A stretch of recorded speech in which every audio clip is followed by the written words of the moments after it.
नमस्कार। सभी श्रोताओं का श्री रामचरितमानस में हार्दिक स्वागत अभिनंदन। आज की इस वीडियो में आप सभी के समस्त प्रस्तुत है श्री रामचरितमानस के अयोध्या कांड के दोहा नंबर 9 और 10 का संपूर्ण अर्थ। बढ़ते हैं दोहे की तरफ। सुनि सनेह साने बचन मुनि रघुबरहि प्रशंस, राम कस ना तुम कहूँ अस हंस बंस अवतंस। श्री रामचंद्र जी के प्रेम में सने हुए वचनों को सुनकर मुनि वशिष्ठ जी ने श्री रघुनाथ जी की प्रशंसा करते हुए कहा कि हे राम, भला आप ऐसा क्यों न कहें, आप सूर्यवंश के भूषण जो हैं। बरनि राम गुणशील सुभाऊ, बोले प्रेम पुलक मुनि राऊ। भूप सजऊ अभिषेक समाजू, चाहत देन तुम्हि जुबराजू।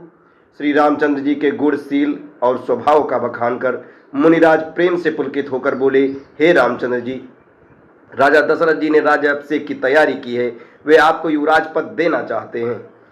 राम करहु सब संजम आजू, जो विधि कुशल निबाहै काजू। गुरु सिख देई राय पई गयऊ, राम हृदय अस विस्मय भयऊ। इसलिए हे राम जी, आज आप उपवास हवन आदि विधि पूर्वक सब संयम कीजिए, जिससे विधाता कुशल पूर्वक इस काम को निभाह दे, सफल कर दे। गुरु जी शिक्षा देकर राजा दशरथ जी के पास चले गए। श्री रामचंद्र जी के हृदय में ये सुनकर इस बात का खेद हुआ कि जन में एक संग सब भाई, भोजन शयन के लिलरिकाई। करण वेद उपवीद बियाहा, संग संग सब भय उछाहा। हम सब भाई एक साथ जन्मे, खाना सोना लड़कपन के खेलकूद, कर्ण छेदन यज्ञोपवीत और विवाह आदि उत्सव सब साथ साथ ही हुए। विमल वंश यही अनुचित एकू, बंधु बिहाई बड़ई अब सेकू।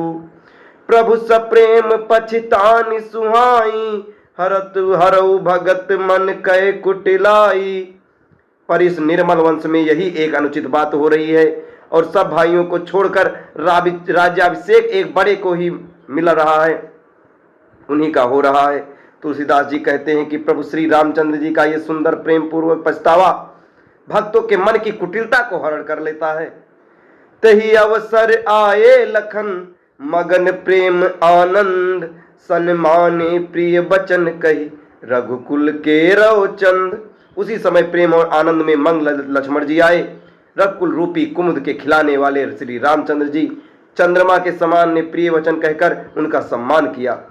बाजहि बाजने विविध विधाना, पुर प्रमोद नहीं जाई बखाना। भरत आग मनु सकल मनावहि, आवहु बेग नयन फल पावहि। बहुत प्रकार के बाजे बज रहे हैं। नगर के अतिशय आनंद का वर्णन नहीं हो सकता। सब लोग भरत जी के आगमन मना रहे हैं और कह रहे हैं कि वे शीघ्र आवें और राज्याभिषेक का उत्सव देखकर नेत्रों को फल प्राप्त करें। हाट बाट घर गली अथाई, कहीं परस पर लोक लोगाई। काली लगन भल के तिक बारा, पूजहि विधि अभिलाषु हमारा।